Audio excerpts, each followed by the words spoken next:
Hi, welcome back to my decorating series.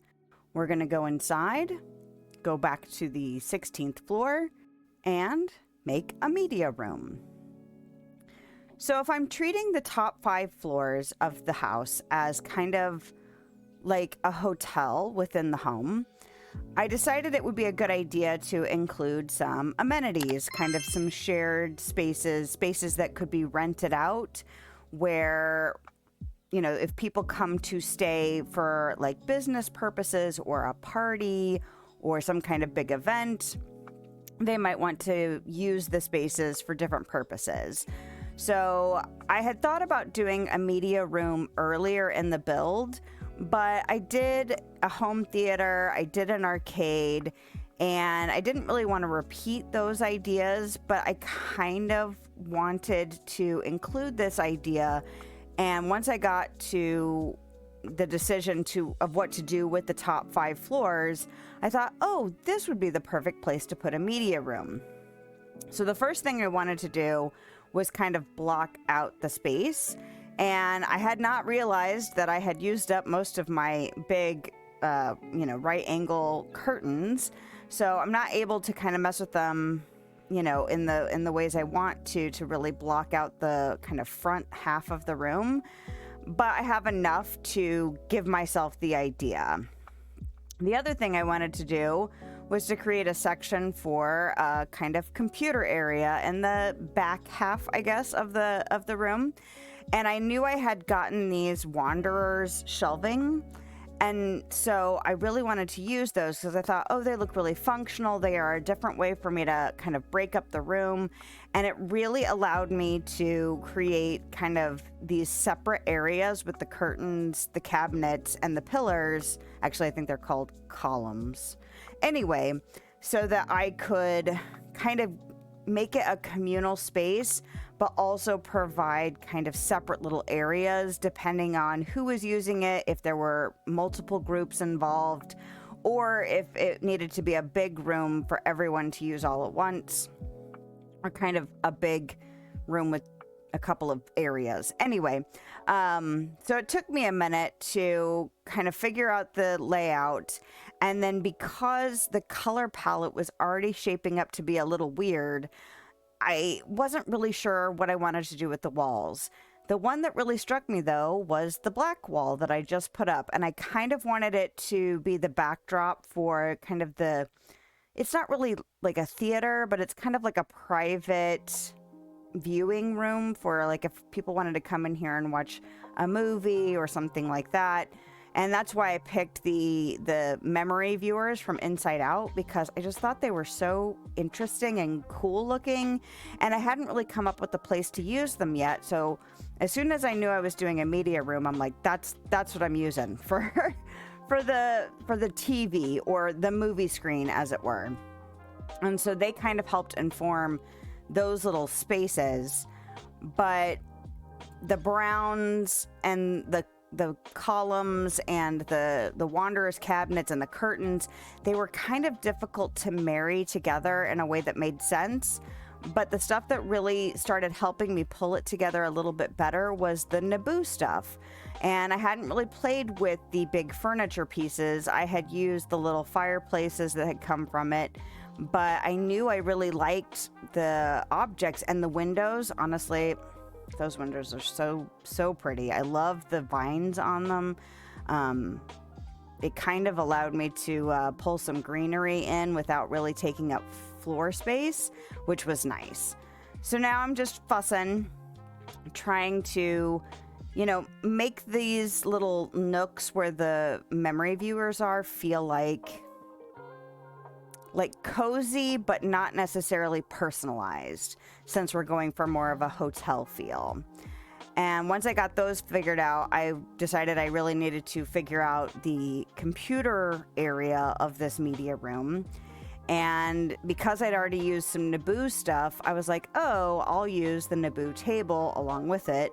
Oh, I keep fussing back and forth because I keep pulling out little tables to figure out for like kind of desks or seating in the back half. And then I'm like, oh, maybe that'll work over by the little movie screen thing. And so I keep kind of fussing back and forth while I'm trying to figure out the back spot. Anyway, back and forth, which honestly is good to do. Do it, because you come across things when you're looking for something specific that spark ideas for maybe other things that you were previously working on or thought were done. It's one of the reasons I'm looking forward to eventually going back to revisit some of these spaces, because once I'm done with the house, it'll be almost a year and a half since I did the first rooms in there. And besides having a bunch of new objects, I've learned a lot about how I like to use things, the flexibility of pieces, and just there are things I'm doing now in my builds that I wasn't doing a year ago. Actually, almost a year ago, exactly. But yeah, now I'm just trying to tie it all together. Honestly, I really like that new Tigger rug that we got from Wish Blossom Ranch. I just wish I could have it in different colors. I'm going to say it over and over again, and if you're getting sick of hearing it, I'm so sorry, but if I could have different colors for the different objects, that would be so nice, because there are so many things that I love the look of, but the colors just don't go with the things that I'm using. So as much as I really like that kind of long runner look, that Tigger carpet, just the color is too orange for the room I'm doing. So it's a little unfortunate, but you know, just suck it up and move on with my life. And I really like those new carpets we got. Those were also from Wish Blossom Ranch. Those new little lanterns. Loved those. I'm experimenting with curtains in the empty spaces of the wall. Surprisingly, I don't like them anywhere. The only curtains I really used were the windows and the ones that kind of suction off the movie area. So now I'm just looking for anything that might be decorative. I actually really wanted to use a popcorn bucket or two in the little movie area, but they won't fit on the tables I picked, so I don't put them down, even though I would have loved to, because, I mean, they're little kind of movie viewing areas. Popcorn seems very appropriate, but oh well. So now I'm testing out some greenery and not really liking how much space is being taken up by them. And so I end up just saying to myself, you know what? There's a bunch of greenery in the windows. It's fine. Those new little banners, I really wanted to put them over there, but the one on the right side that we were just looking at, it just looked too short to me. If there were a second one that was longer, I think I might have put like a short on the left and a long on the right, or maybe two long ones. But I just didn't like how short they looked in the space I was trying to fill, because the wall is so dark and heavy. It didn't do enough to break it up. It just kind of looked weird to me. So now I'm just fussing with some lighting. I thought maybe I was going to use multiple lights in this little hallway kind of area, but I didn't like it. So I didn't do it. And then I realized I hadn't done the ceiling yet. So now here I am trying to figure out what ceiling might go with everything. Thought about repeating the floor pattern I used, but decided that the darker woods were kind of the direction, although I did experiment with that tile for a minute. But yeah, just trying to tie it all up, look for another movie shot to put on the other side. I don't know what it is about the screen on this side of the room, but a lot of them were too bright, so it took me a minute to figure out what I wanted to do.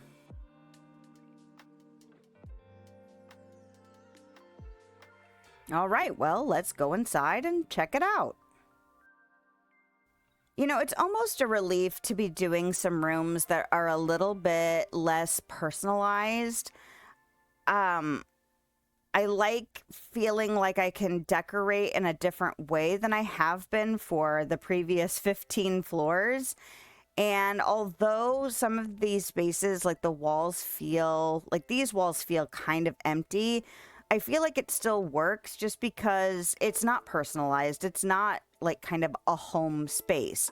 It's meant to accommodate whoever is staying here. So even though the walls feel a little empty, I still think it works, considering, you know, somebody could rent this out and have a like a gaming tournament, or it might be a big family that's coming to use this space as, you know, their hotel to, you know, do something in the valley, or, you know, they could be having some kind of convention where they need spaces for people to just hang out between sessions or something. You know, you just, it needs to be flexible. So even though I still wanted it to feel comfortable, I think it makes sense to not put a ton of stuff on the walls. And honestly, I love how those memory viewers look at night. I love those new lanterns in the dark of night, I guess. It's, you know, the dimness of the room. And again, I used these kind of trio gold lamps that I used in the lobby, but I think they make sense for over these tables. And although, like, again, I had to compromise some aesthetics because the pieces don't always go exactly as far as like colors and textures and stuff, I still think that these pillars and cabinets and curtains and everything still worked out together in the end, because it is more of a functional space. So I don't feel like it was as big a sacrifice to say, well, they don't exactly go together, but they go together enough. That's it for today's decorating adventure. If you liked this video, a thumbs up is a great way to let me know, and a subscription will keep you up to date on my latest shenanigans. If you want to hang out with me live, I stream on YouTube and Twitch on Thursday evenings and middays on Sunday. I hope you have a lovely day, night, time, wherever you are, whenever you are, and I'll see you next time.